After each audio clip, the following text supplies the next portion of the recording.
Blanco.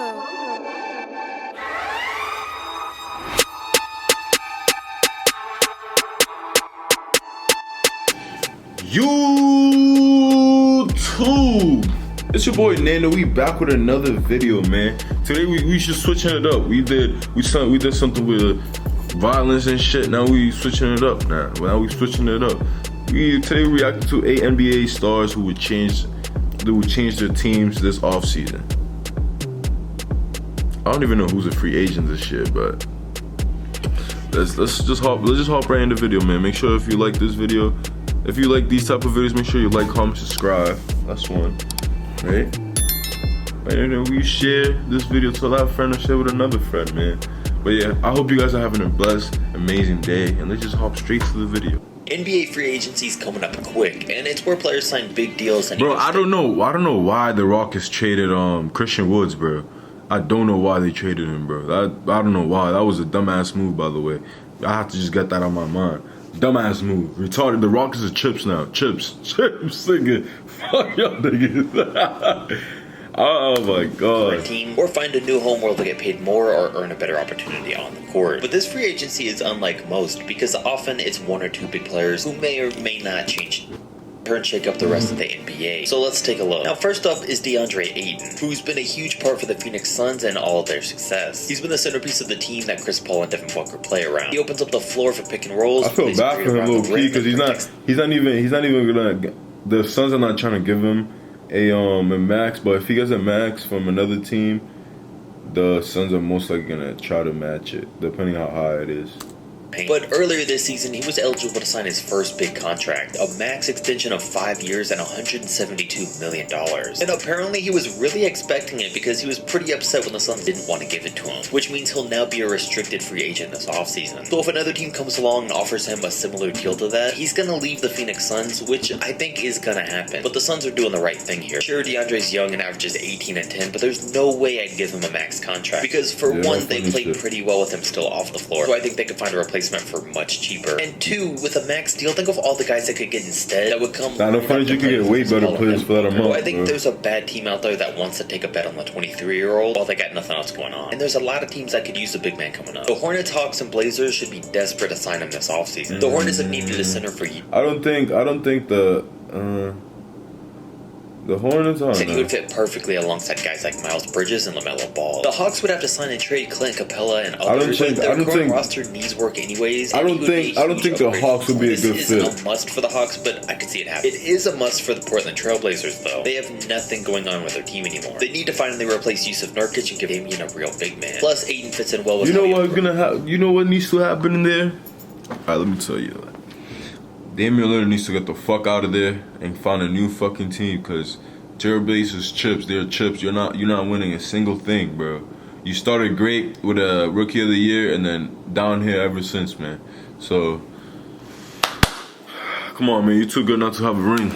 Roster is now. James Harden has a player option on his deal, so it's up to him on if he'll become a free agent or not. And if he does, I would just feel so I feel like he's staying. Where the hell is he gonna go? Another star. But after seeing these past playoffs, I probably wouldn't feel too bad because they wouldn't be missing out on too much. I don't know what it is. I would have thought James would love to play in Philly. It's where he wanted to go instead of Brooklyn, and for him to play with Joel, they were supposed to be an all. Oh, I didn't even know he wanted to go to Philly. I think he doesn't want to be there. So even though he has a $47 million player option for next season, if he can convince another team that he still deserves a max deal, even though he's past his prime, then I think he'd easily sign that. No funny shit. Next year, James Harden's gonna go crazy. I feel like he's gonna get in shape and shit, and he's gonna go crazy next year because to make even more. Niggas is disrespecting that nigga. $47 million and plays terrible next year. He's not my favorite player, but he's still nice. The only team that really makes sense to me on the court is the Miami Heat. Some people may say the Dallas Mavericks, but Luka can't play off the ball, so that wouldn't happen. But with the Heat, Jimmy Butler needs another star on offense. Played like a superstar this postseason, which he always does. But he put up 28 a game. That won't be a shit though. From anyone else. Kyle Lowry averaged 7 a game. Tyler Hero put up 12 a game, and Bam Adebayo came in with 14 a night. It would be messy, but I think they can make enough moves this offseason to land Harden. Just as long as they can keep the core of this team together, it could work. Because to have the defensive-minded Miami Heat to go along with James would make them perfect complements for each other, and I think it would give them just enough scoring to win a championship. Now, if they have the same team, if they have the same team, Harden should go to the Knicks or the Clippers, but I don't see those working. The Knicks, like why, and the Clippers, him, PG, and Kawhi Leonard just doesn't seem right. But speaking of Miami Heat players, Victor Oladipo is now an unrestricted free agent, and he's in a tough situation. After he turned down huge money from the Pacers and had to sign a one-year deal to prove himself in Miami, he really did. He had okay moments this postseason, but not good enough to convince anyone to give him max contract type of money like he got offered from Indiana. And at 29 years old, I don't see him signing a small money long-term contract. I think he's going to go out, sign a minimum deal, and try one more year to try and prove himself. But he's got a couple options. I think he's going to sign like a good, like, 20, 30. I think a team will give him like a good 30 mil.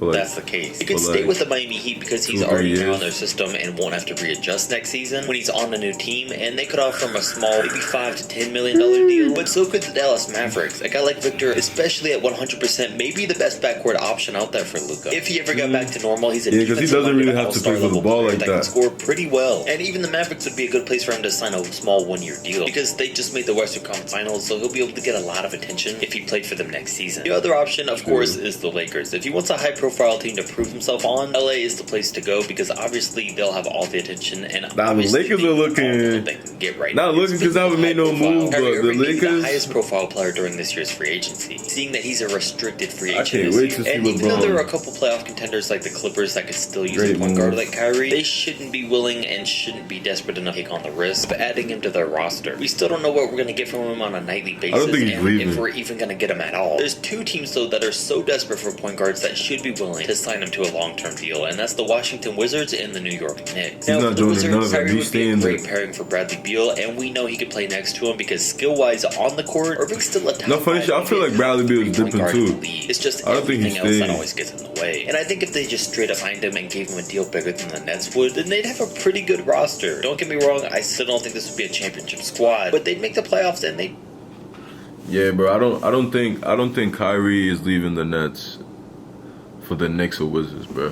That was a bad take. Take that off the video next time. Nah, I'm just playing. But yeah, I don't think Kyrie's leaving. I don't think Kyrie's leaving the Nets for that shit, bro. Nah. Just think about it. It will be a worse situation for him. It's gonna be tougher. He already doesn't like playing. So imagine he has to play harder and shit. Just nah, bro. He's not doing that, bro.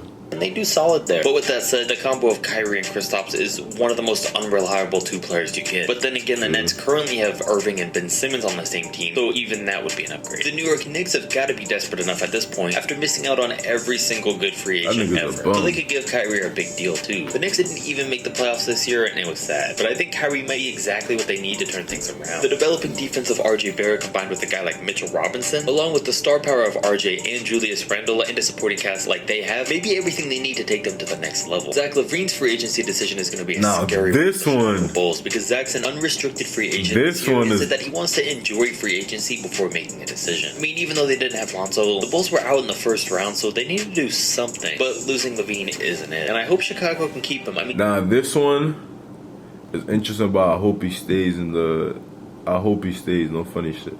I just hope so because I fuck with my man's I fuck with Lonzo, bro. Lonzo's like one of my favorite players. I want to see that nigga succeed, but he needs people. He needs good people around him. I wish he'd be more aggressive like his brother, bro. Like, you can score too, bro. Go be aggressive. Go get your bucket, bro. Stop passing the ball. Stop passing, nigga. Go get your bucket. But there's going to be so many teams after a scorer like him that's so good on offense that can do it all. Now, I've seen people talking about maybe the Hornets, but they only need a center, so that'll be there. Again, though, we're missing three teams we just talked about because they're in the best position. I don't know, but that'll be a great. If the Atlanta Hawks can make a sign and trade work to bring in Zach LaVine, they should seriously consider it because himself and Trae Young in the backcourt would be the real deal. It's not the best scenario because they're lacking. I don't think so. Yeah, I don't still think be an upgrade from what they have now. I'd rather just stay at the Bulls. No funny shit. Together. LaVine proved this season that he could be a valuable second option to DeMar DeRozan, so he could do maybe even better next to Luka. You may even get a similar effect to how CP3 and Devin Booker work out, since LaVine and Booker's games are pretty similar. Then of course, if he went to the Portland Trailblazers, he'd obviously be a big upgrade from CJ McCollum. But it's like you already have DeRozan on your team, bro. You already have DeRozan. You're already doing your thing with DeRozan. Just run it back, bro. It was your first year. Niggas was injured. You know, Lonzo wasn't there. No idea what Zach's gonna do, but y'all were playing the Celtics, though. For what I think is most likely. No matter what y'all do, y'all gonna lose. A couple of quick honorable mentions. Colin Sexton and Malik Monk are both going to be leaving their respective teams this offseason. I don't know where they'll end up, but for Sexton, it's clear his time on when the Cavs is up. He's a restricted free agent, and his team's chosen Darius Garland as their starting point guard, and they already have plenty of backups to choose from, so it only makes sense Garland, Colin Sexton is and nice. use his money to try and sign someone else at a different position instead. Well, Garland is nice too. Garland's definitely nice too. For Charlotte, and set out to prove himself this year to earn a bigger contract this offseason. If the Lakers trade this dude, the Lakers are fucking retarded and dumb as fuck. He did put on a good performance for the Lakers, but I don't think he really separated himself too much from where he was at last year. But given that he hasn't gotten a big payday yet, expect him to look for one once free agency opens up, that he's an unrestricted free agent. Then of course there's Bradley Beal, and don't get me wrong, he's without a doubt gonna stay with the Wizards and sign the 5-year, $245 million extension, making it the biggest contract in NBA history. But I really doubt it. I think he's out of there. He wants to win, bro. After this upcoming season, unless the Wizards did something huge, like signing Kyrie Irving, like I mentioned earlier. I don't think Bradley's wanted to be in Washington for years. He was just staying there and waiting for the big money. So he may not be leaving this offseason, but he's a free agent coming up, and I definitely still think he's going to be gone in the future, so I had to include him. Now, honestly, if I'm the Washington Wizards, I don't give him that money. Obviously, they haven't been able to build around him, so what makes them think that they're going to be able to now? And sure, their roster is looking much nicer than it has in years past, but even still, they missed the playoffs. So unless something major happens in Washington over the course of this year, expect them to request a trade. And then maybe that's something we can talk about in a video next year. Don't forget to like, comment, subscribe, and I'm out. Damn, true. I hope he stays on the team he is. No funny, because I hope he moves. I hope he goes from a team from the Wizards to another team, because that nigga was not it, man. But that was it for the video, man. If you like this type of videos, man, again, make sure you like, comment, subscribe. I'm gonna be dropping a lot more basketball videos soon. But yeah, I'll see you guys next time. We jump a force to the force of K, but we out. Peace. Why these niggas hating all on me? Bitch, I'm lit, don't even gotta flex. All my niggas wearing them protect. Kill your man and put him down to rest. Bitch, you talking, working with the feds. Yeah, I just ran up a check. Yeah, I just ran.